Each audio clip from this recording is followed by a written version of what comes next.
आणि अखेर मान्सून केरळमध्ये पोहोचलेला आहे. पण मान्सून असा काही धडकला की तो आल्या आल्याच यंत्रणांची धावपळ झाली आणि त्यातच आता महाराष्ट्रात पाऊस कधी येणार अशी चर्चा सुरू झाली आहे. यंदा पाऊस शिस्तीत बरसणार की लहरीपणा करणार? तसंच आपण ज्याला मान्सून म्हणतो त्याचा अर्थ तरी नेमका काय?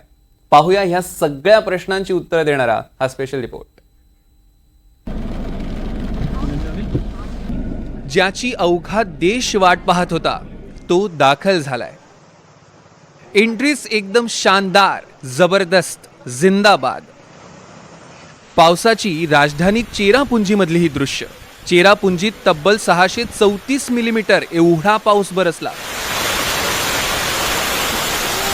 एंट्रीलाच रेड अलर्ट घोषित करण्याची वेळ आली. दुसरीकडे मान्सून देवभूमी केरळमध्येही दाखल झाला. जून महिन्याच्या दुसऱ्या आठवड्यात मान्सून मुंबईत दाखल होईल. भारतामध्ये मान्सून बंगालच्या उपसागराकडून आणि अरबी समुद्रामधून येतो. कोकण, पश्चिम महाराष्ट्र, उत्तर महाराष्ट्र, मराठवाड्यात अरबी समुद्राकडून येणारा पाऊस बरसतो.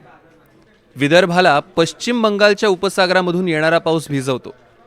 हळूहळू 15 जुलैपर्यंत मान्सून अख्खा देश ओलाचिंब करतो.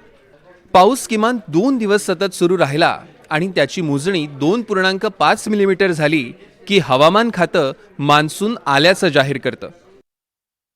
जो हमारा जितना भी मानसून का कंडीशंस था आज सेटिस्फाइड है. रेनफॉल तो खैर काफी दिनों से वहां हो रहा है. Been fairly wide spread to wide spread, been 50 से इवन 100% स्टेशन रेनफॉल रिपोर्ट कर रहे हैं वहां पे.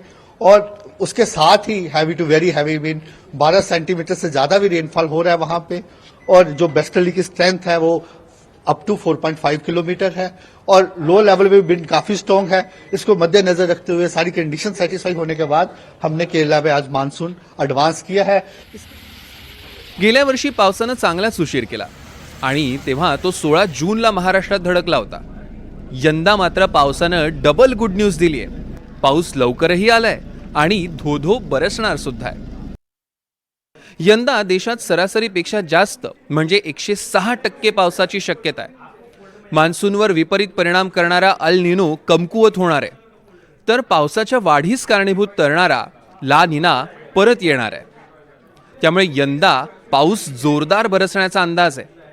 महाराष्ट्रासह 23 राज्यात चांगला पाऊस होईल असं स्कायमेट म्हणत आहे. अभी इसने केरला का हिस्सा कवर किया, मोस्ट पार्ट ऑफ केरला कर लिया. उसके साथ ही नॉर्थ ईस्ट के काफी हिस्से कवर हो गए हैं. और आने वाले दिनों में हमारा यही अनुमान है 3-4 दिनों में जो तमिलनाडु, कर्नाटक के कुछ हिस्से और कवर करेगा और साथ में ही सब हिमालयन वेस्ट बंगाल के और रिमेनिंग नॉर्थ ईस्टर्न स्टेट भी कवर हो जाएगा. मान्सून म्हणजे मौसम. अरबीमधून हा शब्द आला आणि रुजला. मान्सूनचं वय तब्बल 80 लाख वर्ष असल्याचं म्हटलं जातं.